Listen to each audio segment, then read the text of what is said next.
बोलो श्री सत्यनारायण भगवान की जय। मैं हूं नेहा और आप सभी का स्वागत करती हूं अपने भक्ति चैनल पर। आज आप सभी सुनेंगे श्री सत्यनारायण भगवान की संपूर्ण कथा। साथ ही जानेंगे श्री सत्यनारायण व्रत की सरल पूजा विधि, महत्व। हमारे हिंदू धर्म में भगवान विष्णु की पूजा का विशेष महत्व बताया गया है।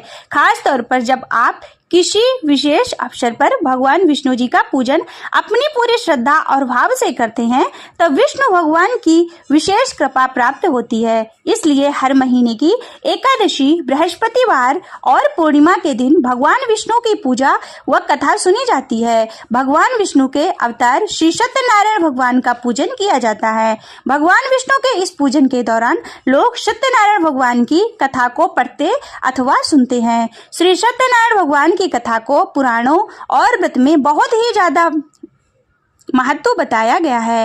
ऐसा माना जाता है कि जो लोग इस कथा को सुनते हैं उनकी समस्त मनोकामनाएं पूर्ण होती हैं। भगवान श्री सत्यनारायण को भगवान विष्णु का रूप माना जाता है। शास्त्रों में श्री सत्यनारायण की पूजा का अर्थ है सत्य के नारायण के रूप में पूजा करना। किसी भी शुभ कार्य में, किसी के भी जन्मदिन या फिर विशेष शुभकामनाओं की पूर्ति होने के बाद भी श्री सत्यनारायण का व्रत एवं कथा की पूजा की जाती है। भगवान श्री सत्यनारायण का व्रत उल्लेख स्कंद पुराण में मिलता है। स्कंद पुराण में भगवान विष्णु ने नारद को यह कथा सुनाई थी और इस व्रत का महत्व भी बताया था। यदि आप घर पर खुद से श्री सत्यनारायण का व्रत करना चाहते हैं तो यह आपके लिए कई तरह से फायदेमंद हो सकता है। श्री सत्यनारायण का कथा का पाठ घर पर करने से घर में सकारात्मक ऊर्जा का प्रवाह रहता है और यह पाठ सभी सदस्यों के मन में श्रद्धा का भाव जगाता है। लेकिन इस कथा के लिए आप कुछ नियमों का पालन जरूर करें जिससे विष्णु जी की कृपा पूर्ण रूप से आपको प्राप्त हो सके। श्री सत्यनारायण भगवान व्रत की पूजन सामग्री।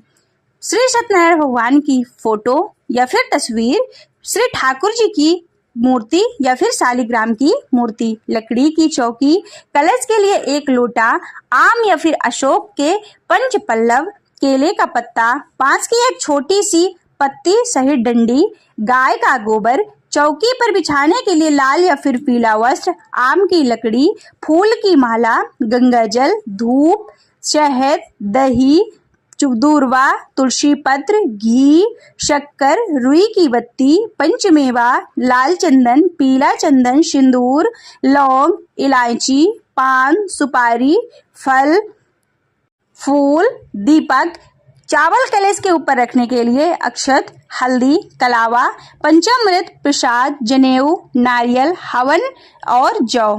भगवान श्री सत्यनारायण की कथा में प्रसाद के लिए गेहूं की पंजीरी का प्रसाद प्रयोग किया जाता है। पंजीरी बनाने के लिए सबसे पहले गेहूं के आटे को देसी घी में भूनने और उसमें गुड़ या फिर चीनी मिलाएं। इसके बाद उसमें ड्राई फ्रूट्स मिलाएं, तुलसी का पत्र मिलाएं, साथ ही में केले के फल को मिलाएं। सत्यनारायण भगवान की कथा यानी विष्णु जी की पूजा करने से सौभाग्य की प्राप्ति होती है। ऐसा माना जाता है कि इससे सभी कामनाएं पूर्ण होती हैं। ऐसा माना जाता है कि इस व्रत को करने से भगवान विष्णु सारे कष्टों को हर लेते हैं। इसलिए घर की शांति और सुख समृद्धि के लिए भगवान श्री सत्यनारायण की विशेष रूप से पूजा लाभकारी मानी जाती है। यह पूजा घर या फिर किसी मंदिर में भी आप करा सकते हैं। इससे बच्चे की लंबी आयु एवं अच्छे स्वास्थ्य के लिए भी श्री सत्यनारायण जी की कथा का पूजन करना विशेष लाभकारी होता है।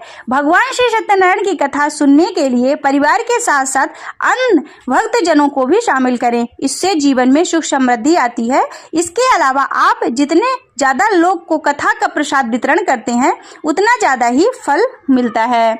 आइए जानते हैं श्री सत्यनारायण भगवान व्रत की पूजा विधि। इस दिन सबसे पहले ब्रह्म मुहूर्त में उठकर सुबह स्नान करें और श्री सत्यनारायण की पूजा एवं व्रत का संकल्प लें। भगवान श्री सत्यनारायण की कथा किसी भी शुभ कार्य या फिर किसी अन्य दिनों में ब्राह्मण को बुलाकर आप सुन सकते हैं। अगर कोई ब्राह्मण ना मिले तो खुद भी आप पूजा करके और घर पे ही आप कथा सुन सकते हैं। लेकिन आप ये पूजा पूर्णिमा के दिन करें तो बहुत ही शुभ फलदायी होता है। पूर्णिमा के दिन शाम के समय स्नानादि से निवृत्त होकर पूजा स्थान को आसन पर बैठ जाएं तथा उसके बाद पूजा वाली जगह को रंगोली बनाएं। उसके बाद एक लकड़ी की चौकी रखें।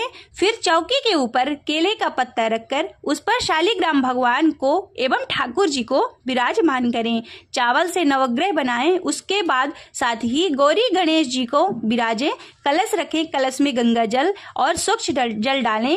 उसके ऊपर आम के पल्लव रखें। फिर उसके अंदर चावल से भरी हुई कटोरी रखें। फिर उसके ऊपर दीपक जलाकर उसे जलाएं। उसके बाद सबसे पहले गौरी गणेश का पूजन करें। इसके बाद कलश का पूजन करें। साथ ही भगवान श्री शालिग्राम एवं लड्डू गोपाल की पूजन करें। फिर सभी देवी देवताओं का स्मरण करके श्री सत्यनारायण भगवान की कथा को श्रवण करें।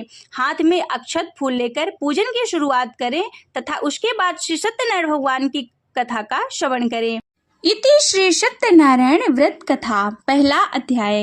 एक समय नवमी शारण्य तीर्थ में शौनकादिक 88,000 ऋषियों ने श्री सूत जी से पूछा कि हे प्रभु, कलयुग में वेद विद्या रहित मनुष्यों को प्रभु भक्ति किस प्रकार मिलेगी तथा उनका उद्धार कैसे होगा।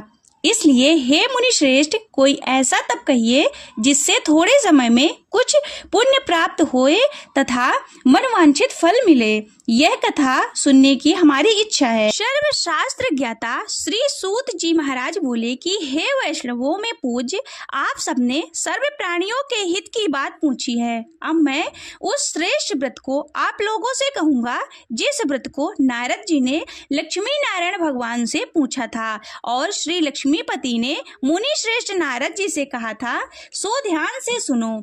एक समय योगी राज नारद जी दूसरों के हित की इच्छा से अनेक लोकों में घूमते हुए मृत्यु लोक में पहुँचे। वहाँ बहुत योनियों में जन्मे हुए प्रायः सभी मनुष्यों को अपने कर्मों द्वारा अनेकों दुखों से पीड़ित देखकर किस यत्न के करने से निश्चय ही इनके दुख का नाश हो सकेगा, ऐसा मन में सोचकर विष्णु लोक को गए।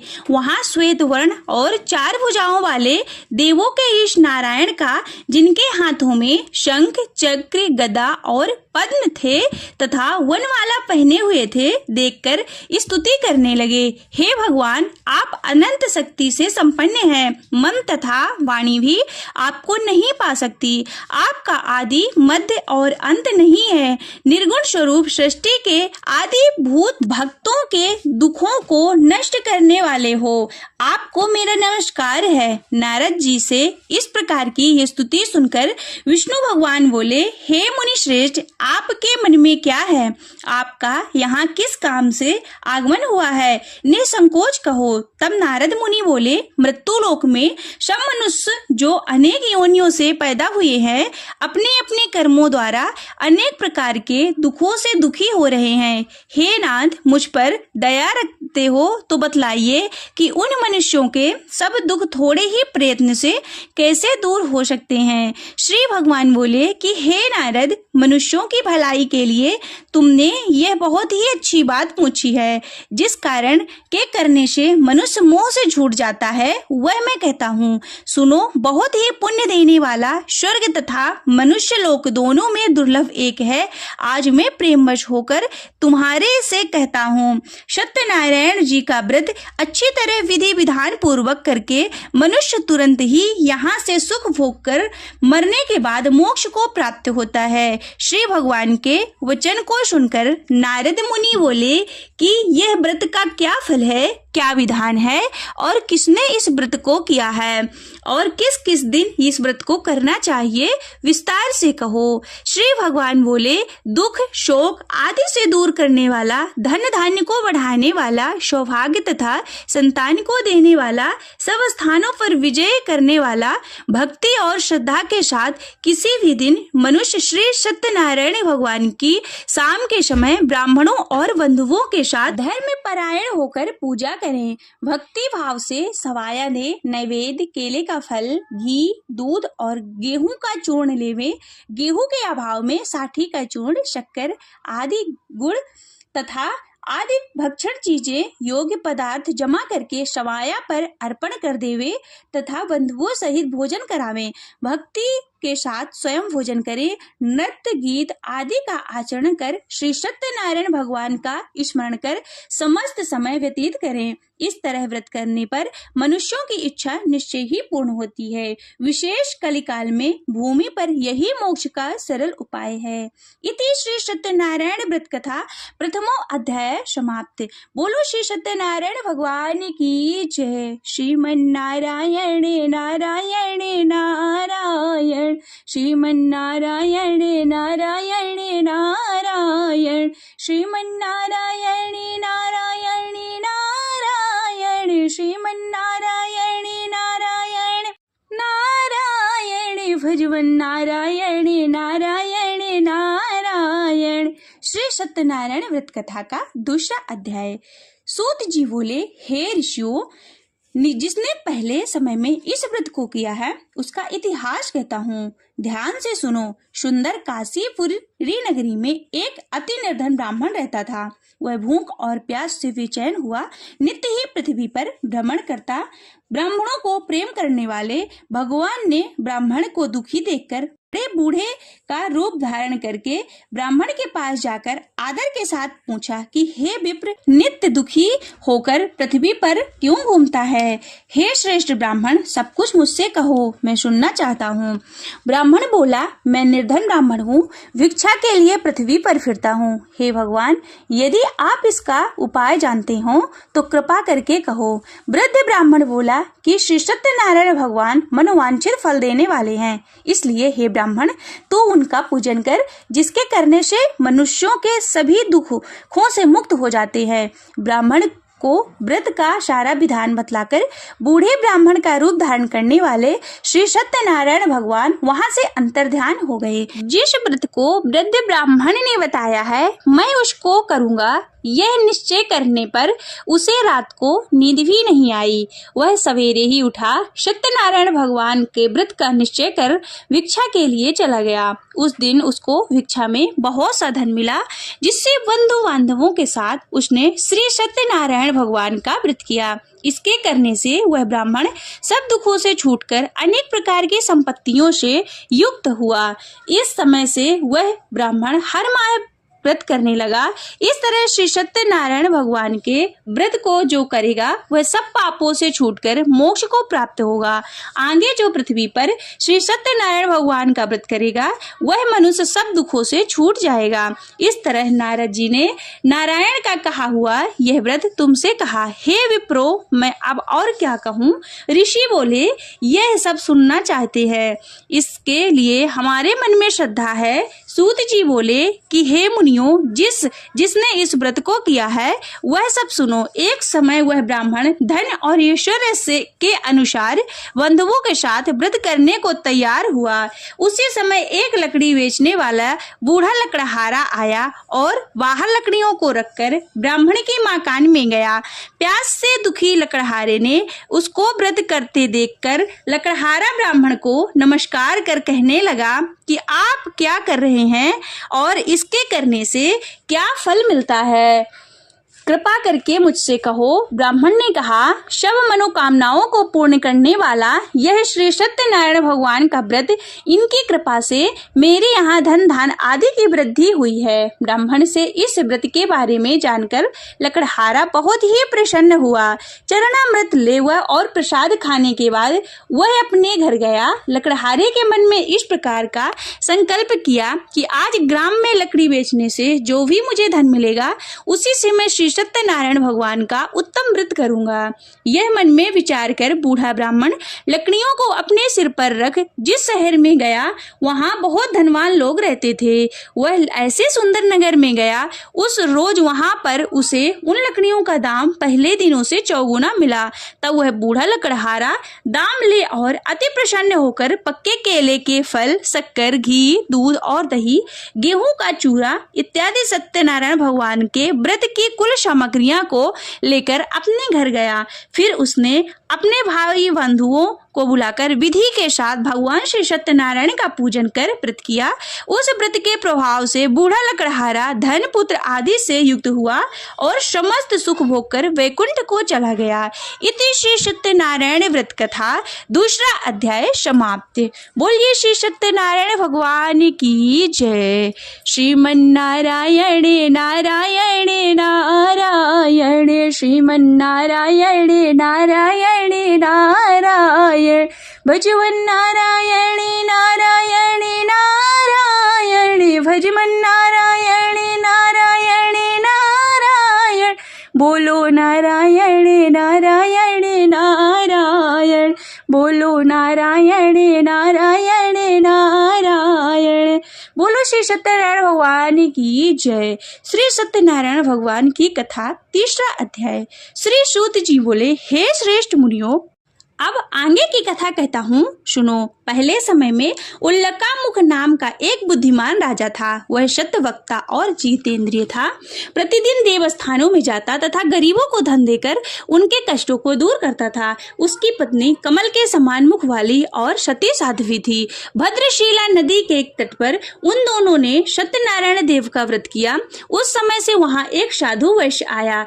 उसके पास व्यापार के लिए बहुत सा धन था। नाव को किनारे पर ठहराकर राजा के पास गया और राजा को व्रत करते हुए देखकर विनय के साथ पूछने लगा कि हे राजन, भक्ति युक्त चित्त से यह आप क्या कर रहे हैं? मेरी सुनने की इच्छा है, यह आप मुझे बताइए। राजा बोला, हे साधु, अपने बांधवों के साथ पुत्रादि की प्राप्ति के लिए यह महाशक्ति श्री सत्यनारायण भगवान का व्रत और पूजन किया जा रहा है। राजा के वचन को सुनकर साधु आदर के साथ बोला कि हे राजन, मुझसे इसका सब विधान कहो, मैं भी आपके कथनानुसार इस व्रत को करूंगा। मेरी भी कोई संतान नहीं है और इससे निश्चय ही होगी। राजा से यह सब विधान सुन व्यापार से वृद्धि हो आनंद के साथ घर गया। साधु ने अपनी स्त्री से संतान देने वाले इस व्रत का समाचार सुनाया और कहा कि जब मेरी संतान होगी तब मैं इस व्रत को करूंगा। साधु ने ऐसे वचन अपनी पत्नी लीलावती से कहे। एक दिन उसकी स्त्री लीलावती पति के साथ आनंदित हो सांसारिक धर्म से प्रवृत्त होकर श्री सत्यनारायण भगवान की कृपा से गर्भवती हो गई तथा 10वें महीने में उसके एक सुंदर कन्या को जन्म दिया। कन्या दिन पर इस तरह बढ़ने लगी जैसे शुक्ल पक्ष का चंद्रमा बढ़ता है। कन्या का नाम कलावती रखा गया।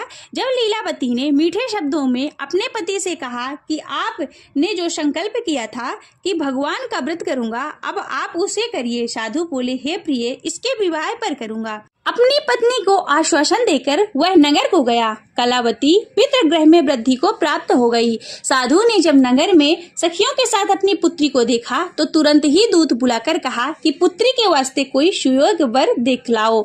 साधु की आज्ञा पाकर दूत कंचन नगर पहुंचा और वहां पर बड़ी खोज कर और देखभाल कर लड़की के वास्ते सुयोग वड़िक पुत्र को ले आया।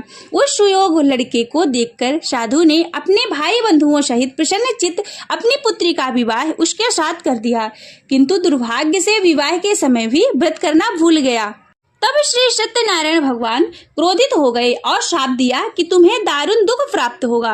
अपने काम में कुशल साधु बनिया अपने जमाता सहित समुद्र के समीप रत्नपुर नगर में पहुंचा और वहां दोनों ससुर जमाई चंद्रकेतु राजा के नगर में पहुंचे और व्यापार करने लगे।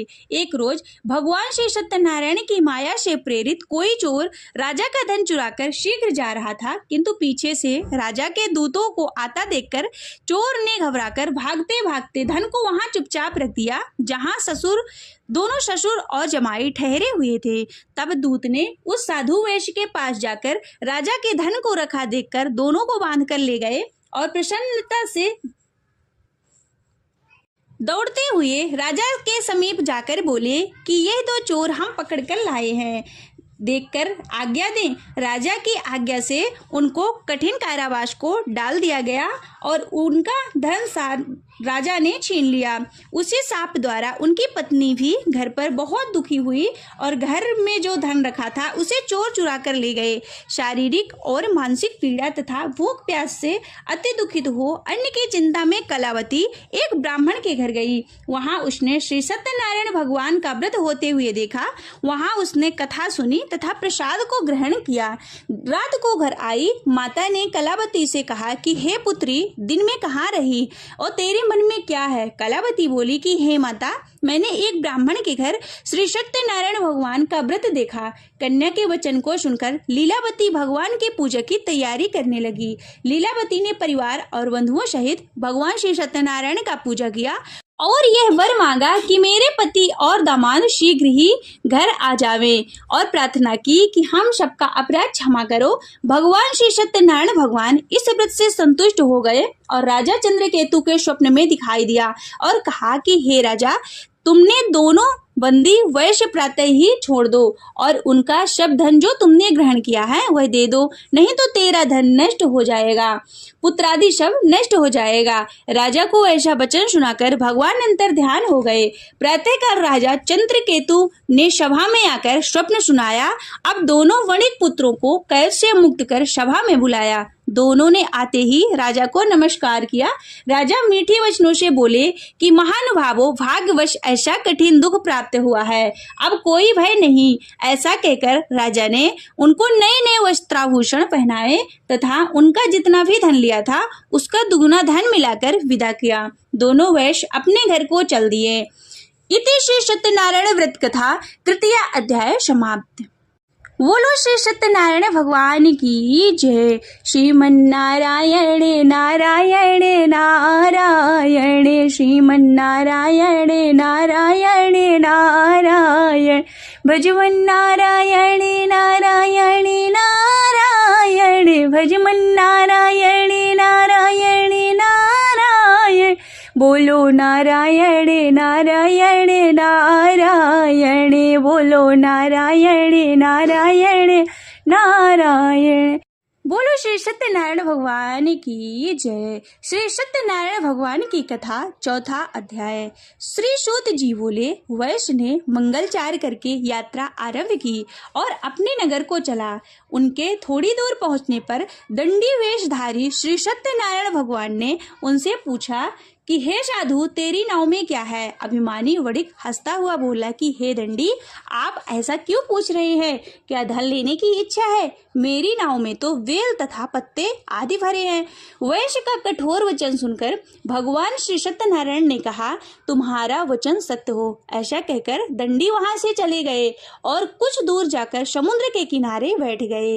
दंडी के जाने पर वैश्य नित्य क्रिया करने के बाद नाव को ऊंची उठी देखकर अचंभा किया तथा नाव में वेल आदि देखकर मूर्छित हो जमीन पर गिर पड़ा। फिर मूर्छा खुलने पर शोक करने लगा। तब उसका दामाद बोला कि हे पिताजी, आप शोक ना करो, यह दंडी का श्राप है, अतः उनकी शरण में चलना चाहिए, तभी हमारी मनोकामना पूरी होगी। दामाद के वचन को सुनकर वह दंडी के पास पहुंचा।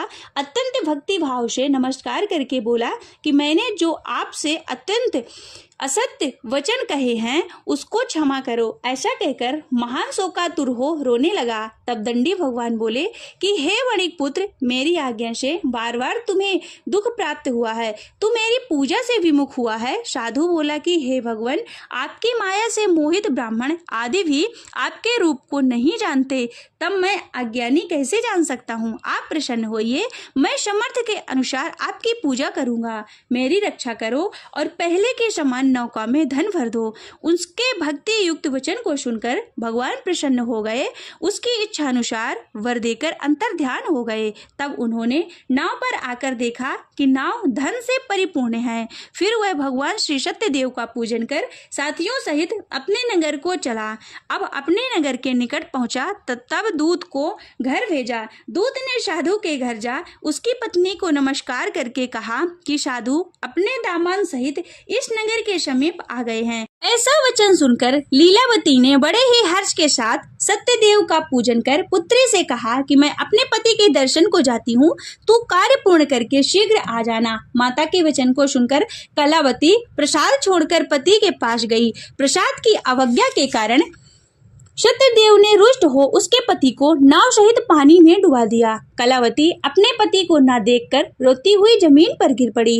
इस तरह नौका को डूबा हुआ तथा कन्या को रोता देख साधु दुखित होकर बोला, हे प्रभु, मुझसे या मेरे परिवार से जो भी भूल हुई है उसे क्षमा करें। उसके दीन वचन को सुनकर सत्यदेव खुश हो गए और आकाशवाणी हुई कि हे साधु, तेरी कन्या मेरे प्रसाद को छोड़कर आई है, इसलिए इसका पति अदृश्य हुआ है। यदि ये घर जाकर प्रसाद खाकर लौटे तो इसे पति अवश्य मिलेगा। आकाशवाणी से ऐसा सुनकर कलावती ने घर पहुंचकर प्रसाद खाया।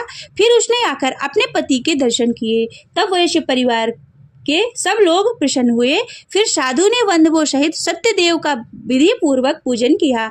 उस दिन से हर पूर्णिमा व संक्रांति को सत्यनारायण का पूजन करने लगा।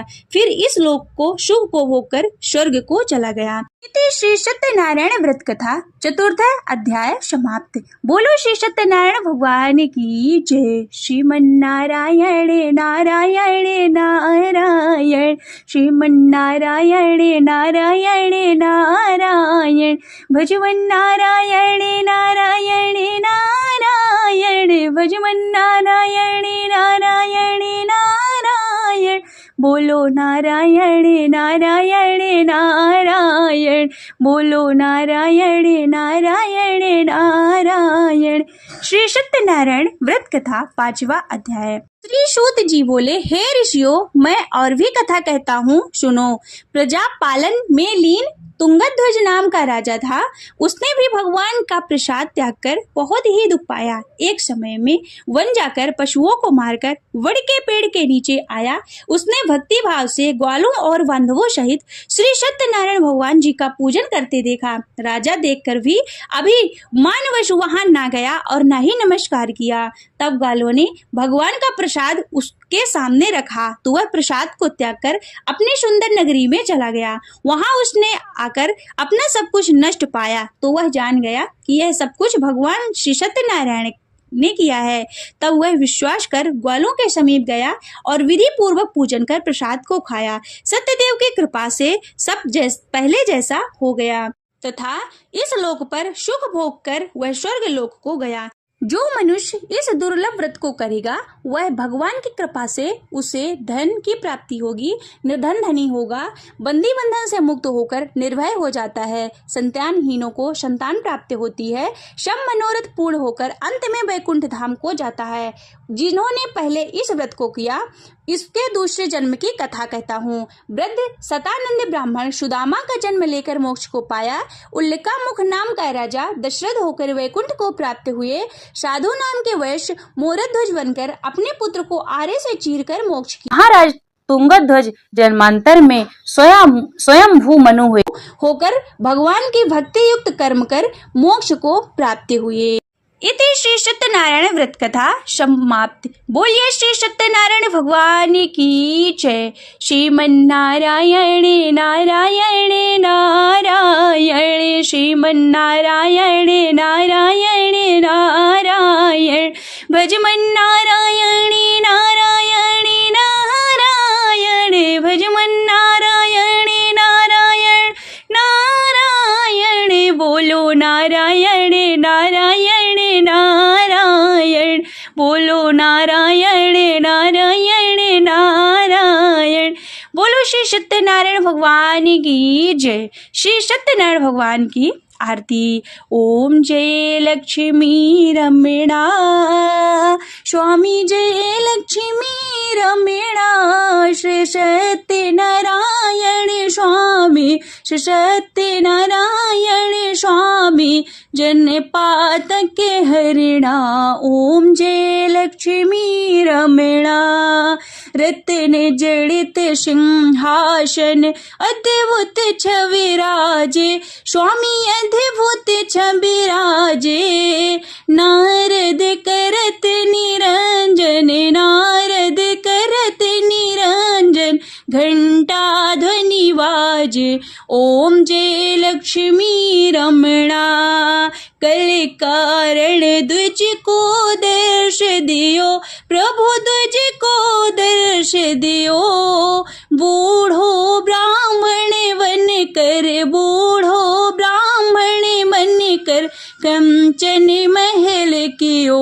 ओम जय लक्ष्मी रमणा, वैश्य मनोरथ पायो, श्रद्धा तज देन्हे, प्रभु श्रद्धा तज देन्हे। सो फल भोग्यो प्रभु जे, सो फल भोग्यो प्रभु जे, फिर स्तुति कीन्हे।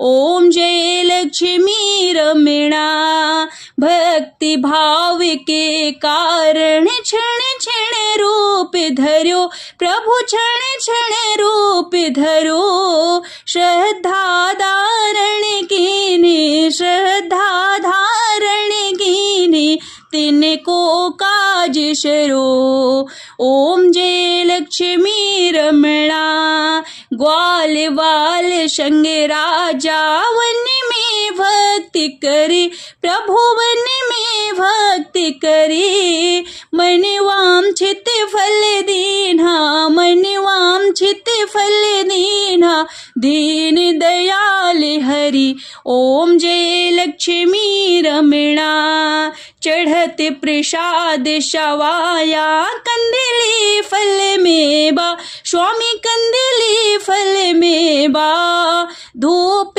दीप तुलसी से धूप दीप तुलसी से राजेशत देवा ओम जय लक्ष्मी रमणा श्री सत्यनारायण जी की आरती जो कोई नर गावे प्रभु जो कोई नर गावे कहत शिवानंद स्वामी भजत हरि हरि स्वामी मनवांछित फल पावे ओम जय लक्ष्मी रमणा ओम जय लक्ष्मी रमणा स्वामी जय लक्ष्मी रमणा श्री सत्यनारायण स्वामी सत्यनारायण स्वामी जनपातक हरणा ओम जय लक्ष्मी रमणा बोलो श्री सत्यनारायण भगवान की जय।